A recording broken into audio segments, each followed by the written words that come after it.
आपके सवालों का स्वागत है। अगर आप रुपए पर पहले सवाल पूछेंगे तो बहुत अनुग्रहित रहूंगी।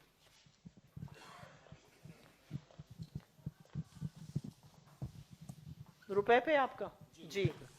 मैम, आपने चार्ट से ये पूरा बताया कि किस तरीके से रुपए में गिरावट हुई, कौन से कार्यकाल में कब रात। मैं सरल भाषा में आपसे समझना चाहता हूं कि रुपए में जब गिरावट आती है तो कौन से मार्कर्स हैं जो जहां पे सरकार फेल होती है तो रुपया गिरता है, और उसका इफेक्ट आपने बताया कि जैसे कॉमन मैन में पड़ता है, लेकिन कौन से मार्कर्स है जहां पर सरकार ये फेल रही है आपके हिसाब से कि रुपया इतना डेप्रिशिएट हुआ है? इस सरकार की अर्थव्यवस्था को लेकर सबसे पहली यह समस्या है कि वो समस्या को स्वीकारना नहीं चाहती है। आप बेरोजगारी की बात करिएगा तो वो कहेंगे हमने इतने करोड़ रोजगार बना दिए। अरे तो जो लोग खुदकुशी कर रहे हैं वो क्यों कर रहे हैं? जो युवा परेशान है वो क्यों परेशान? आप महंगाई की बात करिएगा, आपको वित्त मंत्री खड़ी होकर कह देंगी मैं लहसुन प्याज नहीं खाती। आप बात करिएगा किसी और अर्थव्यवस्था, आप बात करिएगा जीडीपी ग्रोथ की कि इतने सालों में सबसे ज्यादा नीचे गिर गई। इस सरकार के मंत्री कहते हैं जीडीपी ग्रोथ से कोई फर्क ही नहीं पड़ता है। वही हाल रुपये का भी है। जब रुपए पर बात उठाई गई कि रुपया निरंतर गिर रहा है, इस देश की विदेश मंत्री का वो जवाब छोटे छोटे बच्चों को भी याद है। रुपया नहीं गिर रहा है, डॉलर मजबूत हो रहा है। तो आप क्यों नहीं मजबूत हो रहे हैं?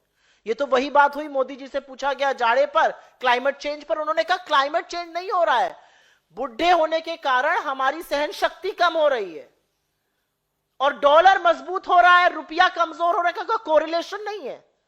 तो सबसे पहले तो मुझे लगता है सबसे पहली समस्या है कि आप समस्या का निवारण तभी कर सकते हैं जब आप समस्या को स्वीकारिएगा। आप डॉक्टर के पास जाकर अगर पेट दर्द की शिकायत कर रहे हैं और डॉक्टर ये मानने को तैयार नहीं है कि आपके पेट में दर्द है, तो आपको वो दवाई किस चीज की देगा?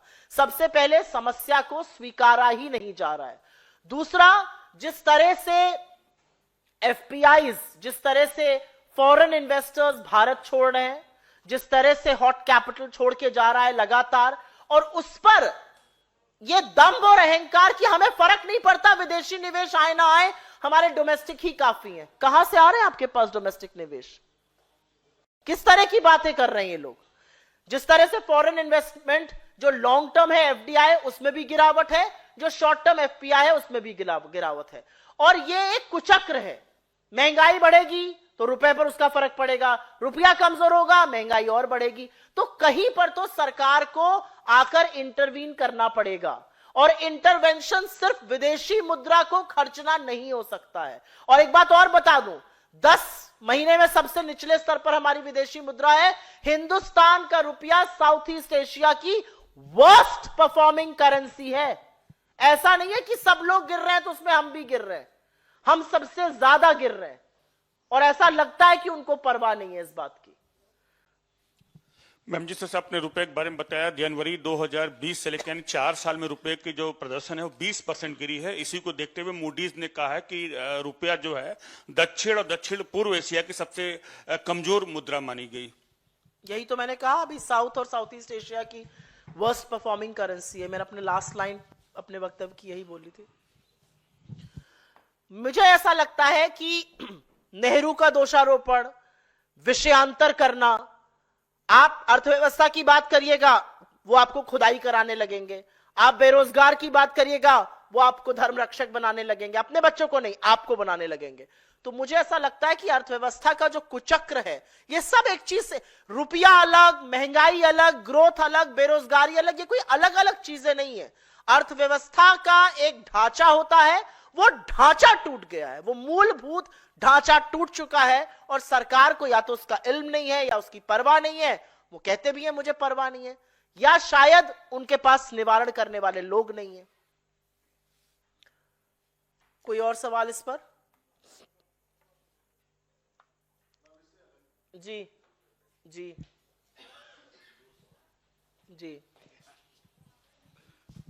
मैम, तो एक तो चूंकि बजट आने वाला है, तो आप क्या कुछ सरकार से कांग्रेस मांग करती है कि क्या, या कुछ सुझाव अपनी तरफ से कि ये कदम सरकार को उठाने चाहिए गिरते रुपए को संभालने के लिए? एक तो ये मैम, और दूसरा एक सवाल दिल्ली चुनाव को लेकर है, उस पर मैं सबसे पहले तो सरकार को सिर्फ एक ही सुझाव दूंगी, समस्या को स्वीकार लीजिए।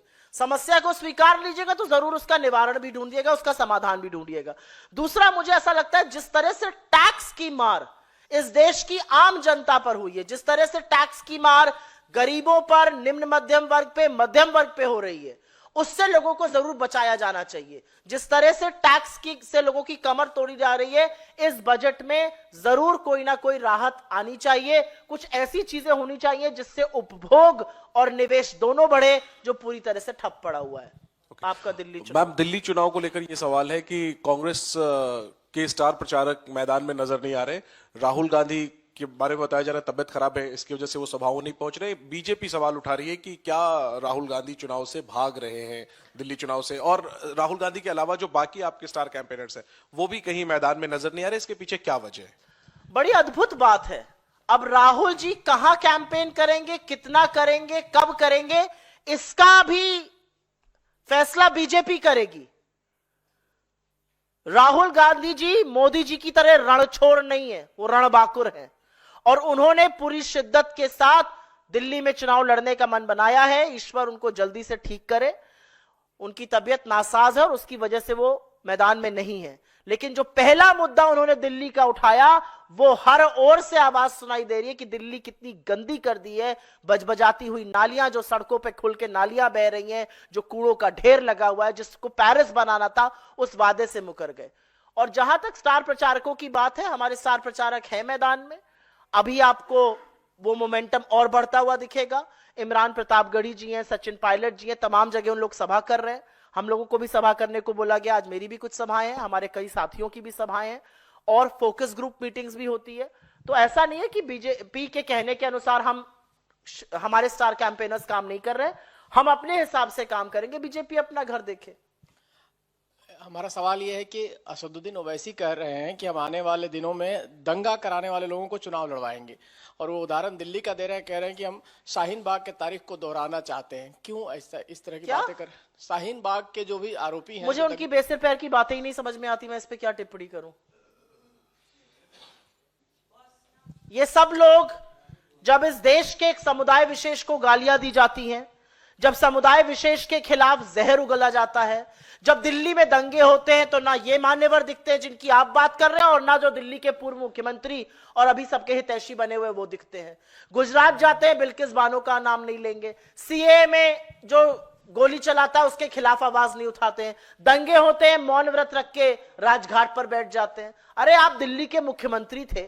मैं तो केजरीवाल जी से ये कहती हूं, आपके अंदर ये दम होना चाहिए था कि जब लोगों का घर बुलडोजर से तोड़ा जा रहा था, आप खड़े हो जाते बुलडोजर के सामने। किसकी हिम्मत होती घर तोड़ने की? आप चले जाते एक जगह जहां दंगे हो रहे थे, बिल्कुल शांति बहाल हो जाती।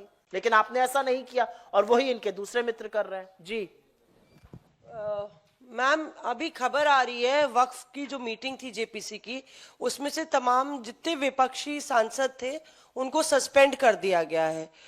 10 सांसदों को, नासिर हुसैन और तमाम जो कांग्रेस के सांसद हैं और बाकी विपक्षी दलों के। और जिस तरह से वो लोग ये बात रेज कर रहे हैं कि बुलडोज किया जा रहा है वक्फ की पूरी रिपोर्ट को, और एडहॉक मीटिंग्स बुलाई जा रही है, ऐसा है कि मैं इस पर प्रतिक्रिया बहुत लिमिटेड दूंगी, क्योंकि जो मेरी जानकारी है वो आपके माध्यम से आ रही है। आपका कहना है अगर कि उन लोगों को सस्पेंड किया गया, तो मैं सिर्फ ये कहूंगी कि ढकोसला ही क्यों करना था। आप संसद में भी जो आपके खिलाफ आवाज उठाता है उसको सस्पेंड कर देते हैं। एक साथ 150 सांसद सस्पेंड होते हैं क्योंकि वो आपसे सवाल पूछते हैं। और अब आप यही काम फोकस ग्रुप जो मीटिंग्स है उसमें भी कर रहे हैं। अगर मीटिंग्स में भी यही काम होगा तो सर्वदल की मीटिंग, उसकी कमेटी बनाने की क्या जरूरत है? फिर आप बुलडोज कर दीजिए, लेकिन आप वो कर नहीं पाएंगे क्योंकि आपके पास नंबर्स नहीं है। असलियत यह है, मेरा अपना मानना है कि सेंसिटिव मुद्दों पर, जरूरी मुद्दों पर एक आम सहमति इस देश में बननी चाहिए, और नरेंद्र मोदी आम सहमति बनाने के बड़े खिलाफ हैं। लेकिन जो लोग इन कमिटीज के, जो लोग इन ग्रुप्स के इंचार्ज हैं, उनको भी जानना पड़ेगा कि आपको भी इतिहास माफ नहीं करेगा। सर्वसम्मति से कोई फैसला लीजिए, आप दूसरों की सुनिए, अपनी राय रखिए, और उसके बाद एक कंसेंसस पर आइए। ऐसा कुछ क्यों नहीं हो सकता है? मैम दूसरा, अच्छा, हारेंगे, ले आए बिल।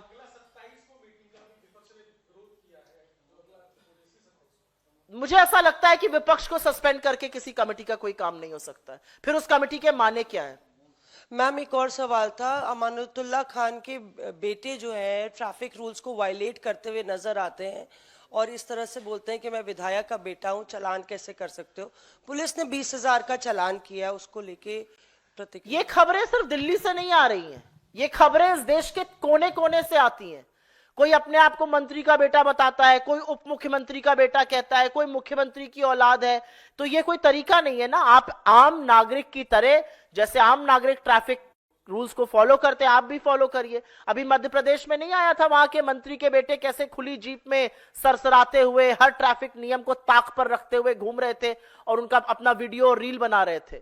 तो मेरा अपना मानना है कि चाहे वो दिल्ली के मंत्री के या विधायक के बेटे हों, चाहे वो मध्य प्रदेश, उत्तर प्रदेश कहीं के भी हों, आप इस देश के नागरिक हैं और आपको हर नियम कानून का पालन करना है।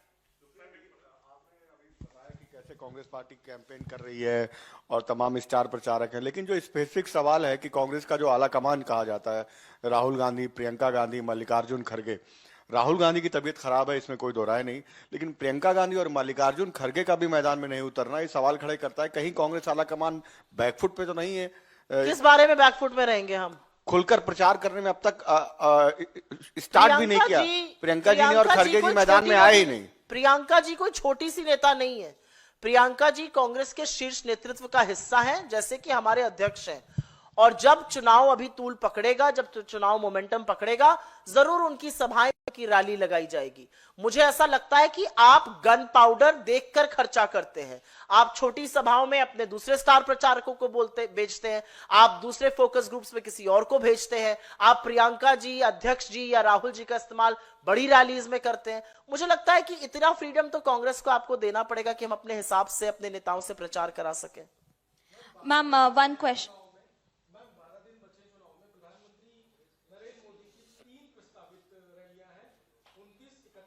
तो मैं क्या करूं? यही सवाल मैं आपसे जानना चाहता हूं कि जो राहुल गांधी और जो शीर्ष नेतृत्व की बात की, तो इस तरह के भी आरोप है कि वो फील्ड में। किसके आरोप है ये किसका आरोप है? तो मैं बीजेपी के हर मूर्ख आरोप का जवाब देने के लिए तो नहीं बैठी हूं। मुद्दे नहीं है, इस वजह से चुनाव प्रचार से बच रहे हैं, इस तरह का आरोप। किसके पास मुद्दे नहीं है? 26 साल से बीजेपी बाहर है। बीजेपी पहले अपना घर देखे ना, हमारी इतनी चिंता ना करे। Thank you but no thank you. Ma'am, an incident has been reported from London where there was a screening of emergency movie was taking place, and some of the masked pro-Khalistanis had come there and stopped the screening. And British MP has also raised this concern, and now Kangana Ranaut is saying that British MP is raising the voice of the freedom of speech, but the Indian politicians are completely silent upon this issue. What's your take on it, ma'am? You know, before I comment on that, I would like to make another comment. Forget about Kangana Ranaut and her movie. The reality is that Donald Trump refused to invite Narendra Modi to his swearing-in ceremony.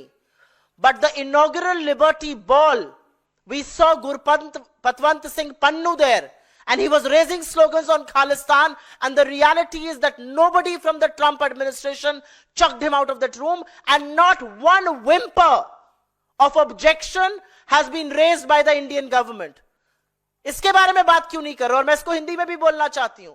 आप कंगना जी की picture की बात कर रही हैं और जहां पर भी खालिस्तानी नारे लगेंगे हम उसका पुरजोर विरोध करते हैं, लेकिन असलियत एक यह भी है कि डोनाल्ड ट्रंप ने अमेरिकी राष्ट्रपति की जब शपथ ली तो नरेंद्र मोदी को नहीं बुलाया, लेकिन उनके पहले इनॉग्रल लिबर्टी बॉल में खालिस्तानी आतंकी गुरुपतवंत सिंह पन्नू नजर आया और उसने वहां पर खालिस्तान जिंदाबाद के नारे भी लगाए।